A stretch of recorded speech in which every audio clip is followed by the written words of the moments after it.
Sarah had been driving trucks for over a decade. She'd seen her share of strange things on the road, like abandoned cars, wildlife darting across the highway, even the occasional hitchhiker. But nothing could have prepared her for what happened on Route 17. It was a cold, moonless night. Sarah was hauling a load of supplies across the state, and Route 17 was the quickest way to her destination. The highway was deserted, just like it always was at this hour. The only signs of life were the occasional streetlights, casting long shadows across the asphalt. At first, the drive was uneventful. Sarah had her radio on low, the hum of the engine keeping her company. But as the miles stretched on, she started to notice something off. It was subtle at first, a flicker of movement in her rearview mirror, a shadow darting across the road ahead. She told herself it was just her tired eyes playing tricks on her. But the feeling of unease wouldn't go away. Then she saw him. A man standing on the side of the road, just outside the reach of her headlights. He was tall and thin, wearing a dark coat that flapped in the wind. His face was obscured by the shadows, but Sarah could feel his eyes on her as she drove past. She gripped the steering wheel tighter, her heart pounding. Just a hitchhiker, she told herself. Nothing to worry about. But a few miles down the road, she saw him again. This time, he was closer, standing in the middle of the lane, his arms hanging limply at his sides. Sarah slammed on the brakes, her truck skidding to a stop just a few feet away from him. When she looked up, he was gone. Her hands were shaking as she pulled back onto the road. She told herself it was just a trick of the light, a figment of her imagination. But deep down, she knew better. The third time she saw him, he was standing in the middle of the highway, directly in her path. Sarah swerved to avoid him, her tires screeching on the asphalt. When she looked in her rearview mirror, the road was empty. That's when she realized he wasn't trying to hitch a ride. He was following her. Sarah's heart was racing now. She reached for her CB radio, her voice trembling as she called for help. "This is Sarah. Truck 4527. I'm on Route 17, and there's someone out here.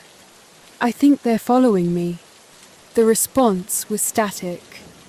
She tried again, but the radio was dead. That's when she saw the headlights behind her. At first, she felt a surge of relief. Maybe it was another driver, someone who could help her. But as the headlights grew closer, she realized something was wrong. The lights were too bright, too intense. They filled her mirrors, blinding her. Sarah sped up, but the light stayed right on her tail. Then, she heard it. A voice, faint but unmistakable, coming from the CB radio. "Sarah," it whispered. "Stop the truck." Her blood ran cold. She glanced in the mirror, and that's when she saw him. The man was in the back of her trailer, his face pressed against the small window. His eyes were hollow, his mouth twisted into a grotesque smile. Sarah screamed. She slammed on the brakes, skidding to a stop on the side of the road.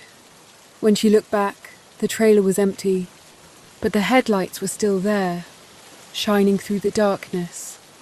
And the voice on her hands were shaking so badly she could barely grip the steering wheel. She tried the radio again, but it was still dead. The headlights behind her were blinding, and the voice on the radio kept whispering her name. She decided to keep driving. Maybe she could outrun whoever was following her. But no matter how fast she went, the headlights stayed right behind her. Then, she saw him again. The man was standing in the middle of the road, his arms outstretched as if waiting for her. Sarah swerved to avoid him, but this time, her truck hit something. There was a loud thud, and the vehicle lurched to the side. She pulled over, her heart pounding. She had to check the damage, but as she stepped out of the truck, she realized something was wrong. The road was empty. There was no sign of the man, no sign of whatever she had hit. But her truck was damaged, the front bumper was dented, and there were scratches along the side. That's when she heard the footsteps.